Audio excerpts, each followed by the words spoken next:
राजधानी की सड़क हुई खून से लाल, एक बुजुर्ग माँ से बिछड़ गया उसका नौजवान लाल। क्राइम कैपिटल दिल्ली में हुआ संगीन हत्याकांड। क्या अब इन दरिंदों के भी समर्थन में उतरेंगे कुछ तथाकथित विद्वान?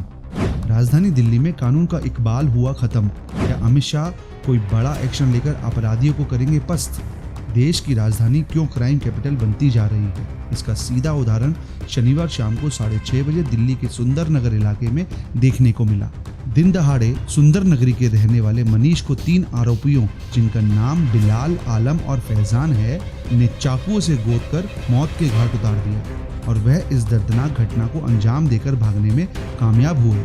हालांकि दुखद बात यह है कि वहां मौजूद लोग अपनी आंखों से यह सब देखते रहे, लेकिन उनका दिल नहीं पसीजा। वारदात के बाद लहूलुहान मनीष को अस्पताल ले जाया गया, जहां डॉक्टरों ने प्राथमिक जांच के बाद उसे मृत घोषित कर दिया। मृतक मनीष द्वारा तीनों आरोपियों बिलाल, आलम और फैजान पर मोबाइल छीनने और मारपीट करने का केस दर्ज करवाया गया था, जिससे ये तीनों दरिंदे पचा नहीं पा रहे थे और केस वापस लेने के लिए दबाव बना रहे थे। ऐसा न करे की स्थिति में जान से मारने की धमकी दे रहे थे। घटना के बाद जो सीसीटीवी फुटेज सामने आई है वह कलेजे को चीर देने वाली थी, जिसमें इन तीनों दरिंदों द्वारा बड़ी बेरहमी के साथ चाकुओं से गोदकर हत्या की जा रही थी और पास में बैठा एक शख्स आंखों से देखकर भी अंधा बना हुआ था।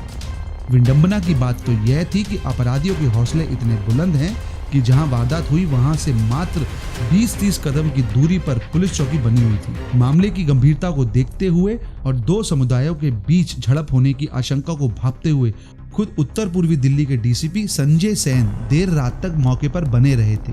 घटना के बाद से इलाके को स्थानीय पुलिस और पैरामिलिट्री फोर्स द्वारा छावनी में तब्दील कर दिया गया है। इसके बावजूद स्थानीय लोगों का गुस्सा सरकार और प्रशासन के खिलाफ कहर बनकर टूट रहा है। नौबत यहाँ तक पहुँच गई कि लोग पुलिस का आमना सामना करने में झड़प के दौरान चौटिल भी हो रहे थे। अपराध को रोकने में नाकाम रही दिल्ली पुलिस भी प्रदर्शनकारियों के साथ टकराव की स्थिति में आमने सामने आ गई और धक्का मुक्की कर कुछ नौजवानों के साथ हाथापाई भी की।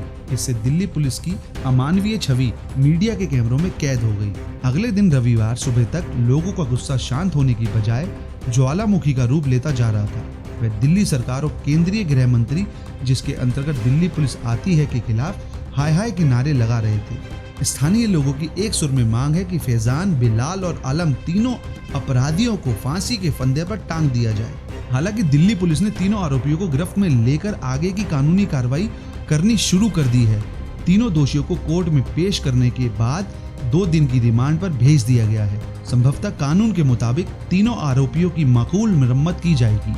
स्थानीय लोगों का आरोप है कि सुंदर नगरी इलाके में पुलिस की गश्त नहीं होने के कारण यहाँ चोरी, लूट, डकैत जैसी घटनाएं आम हैं। या राह चलता कोई अन्य क्षेत्र का नागरिक रोज इसका शिकार बनता है। हो सकता है कि घटना में धर्म जाति का पोस्टमार्टम करने वाले सूरमा कल सड़कों पर तख्तियां लेकर निकल पड़े और किसी वर्ग विशेष को निशाना बनाए जाने का नारा बुलंद करके सरकार पर हमला बोले। इसका जीता जागता नमूना रविवार को मुख्यधारा की मीडिया में देखा भी गया, जहां टीवी स्क्रीन की 6 खिड़कियां खोलकर 3 एक पक्ष से और 3 दूसरे पक्ष से लोगों को बुलाकर भिड़वाने का काम शुरू कर दिया गया। हम सबको जिम्मेदार नागरिक होने के नाते समस्या में धर्म जात न ढूंढकर उस समस्या के हल की ओर ध्यान देना चाहिए और सरकार के साथ समन्वय बनाकर अपने राज्य और देश को प्रगति के पथ पर अग्रसर करना चाहिए।